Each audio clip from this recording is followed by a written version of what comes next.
Épisode 17. Pinocchio mange le sucre, mais il refuse de boire le médicament. Et quand les croque-morts viennent le chercher pour l'emporter, alors là, il le boit. Puis il dit un mensonge, et pour le punir, son nez se met à pousser. Je m'en fiche. À peine les 3 médecins furent-ils sortis de la chambre que la fée s'approcha de Pinocchio, lui toucha le front et s'aperçut qu'il était brûlant de fièvre.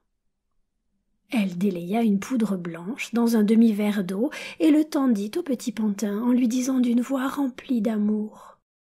« Bois ceci, et dans quelques jours tu seras guéri. » Pinocchio observa le verre, tordit un peu la bouche, puis demanda sur un ton larmoyant. « C'est doux ou c'est amer ?»« C'est amer, mais cela te fera du bien. »« Si c'est amer, je n'en veux pas. »« Fais-moi confiance, bois. »« Je n'aime pas ce qui est amer. »« Bois, et quand tu auras bu, je te donnerai un petit morceau de sucre pour te faire passer le mauvais goût. »« Un morceau de sucre? Où ça? » ?»« Là, » répondit la fée en sortant un sucrier en or.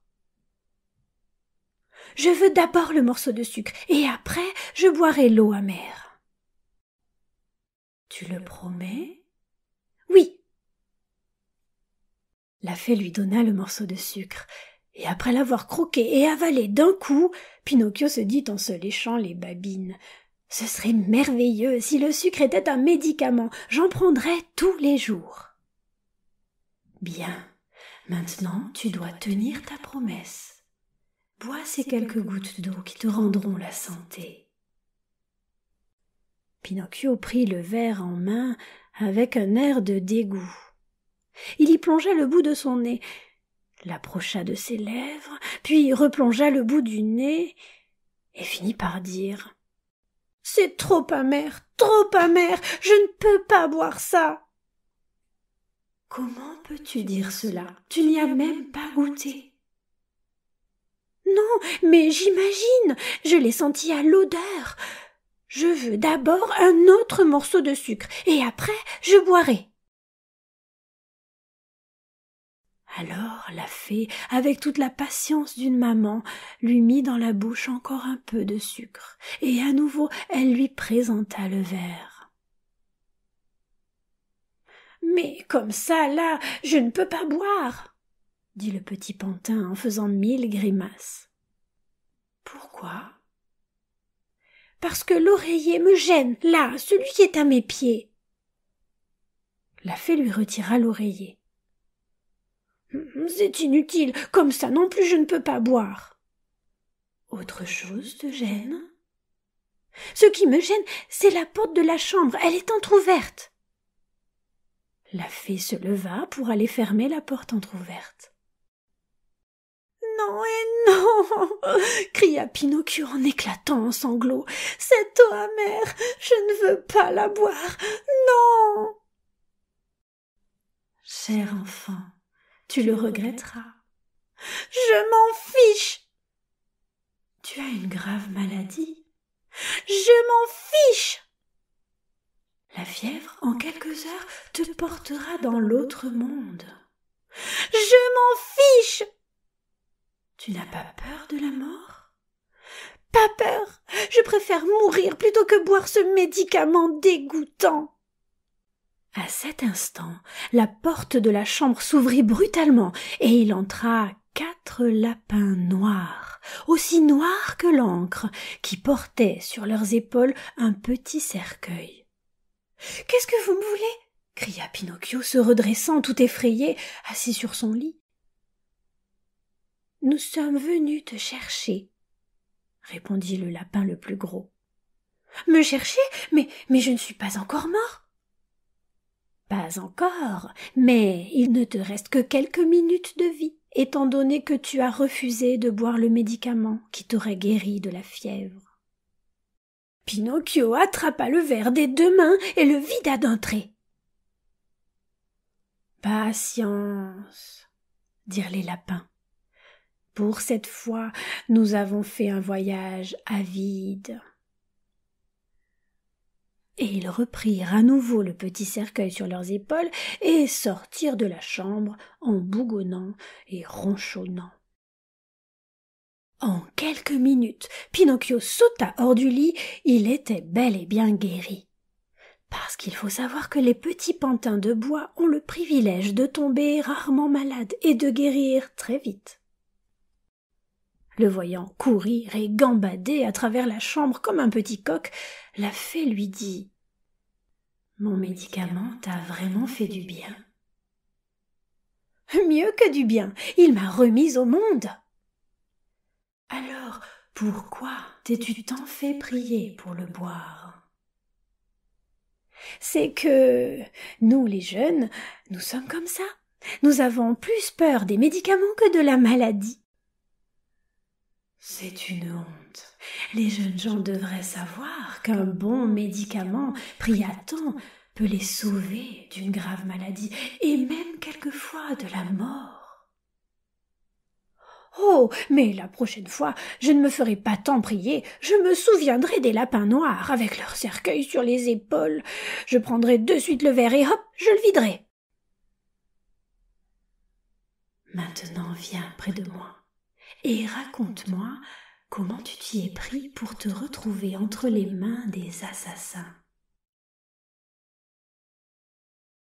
C'est que le marionnettiste Mangefeu m'a donné des pièces d'or et il m'a dit « Tiens, va les porter à ton papa. » Et moi, au lieu d'y aller, j'ai trouvé sur la route un renard et un chat, 2 personnes très comme il faut, qui m'ont dit « Veux-tu que ces quelques pièces deviennent 1000, 2000 ?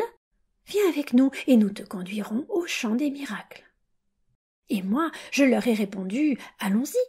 Et eux, ils m'ont dit « Faisons une halte à l'auberge de l'Écrevisse Rouge, et à minuit nous repartirons. » Et moi, quand je me suis réveillée, ils n'étaient déjà plus là, ils étaient partis. Alors, j'ai commencé à marcher dans la nuit, qui était noire, noire, ce n'est rien de le dire. Et là, j'ai rencontré sur la route 2 assassins dans 2 sacs de charbon qui me disaient « Sors la monnaie !»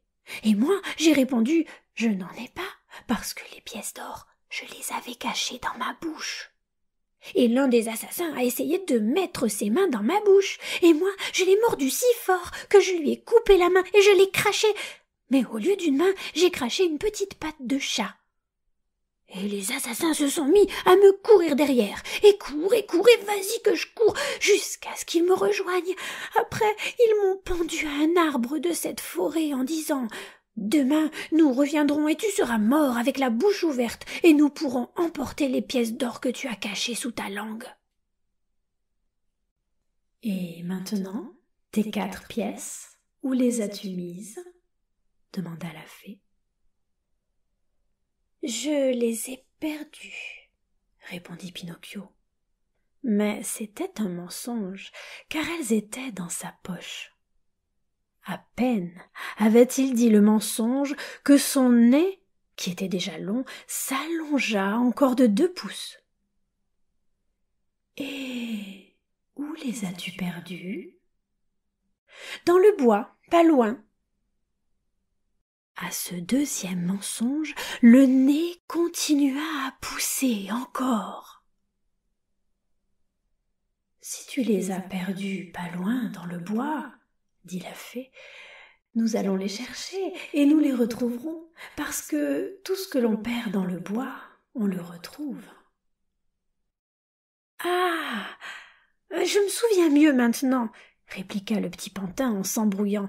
Les 4 pièces, je ne les ai pas perdues, mais sans m'en apercevoir, je les ai avalées pendant que je buvais le médicament. » À ce 3e mensonge, le nez s'allongea de façon si extraordinaire que le pauvre Pinocchio ne pouvait plus bouger. S'il se tournait par ici, il cognait son nez dans le lit ou dans les vitres de la fenêtre, et s'il se tournait par là, il le cognait contre les murs ou contre la porte de la chambre. S'il redressait la tête, il courait le risque de planter son nez dans l'œil de la fée. Et la fée l'observait et riait. Pourquoi riez-vous? Lui demanda le petit pantin, tout confus et inquiet pour ce nez qui poussait à vue d'œil. Je ris de tes mensonges. Mais comment savez-vous que j'ai dit un mensonge? Les mensonges, mon cher enfant, on les reconnaît de suite. Il y a deux sortes de mensonges, ceux qui ont les jambes courtes et ceux qui ont un long nez. Tes mensonges à toi, justement, ils ont le nez long. Pinocchio avait tellement honte qu'il ne savait plus où se cacher. Il tenta de s'échapper de la chambre, mais il n'y réussit pas, parce que son nez avait tant poussé qu'il ne passait plus par la porte.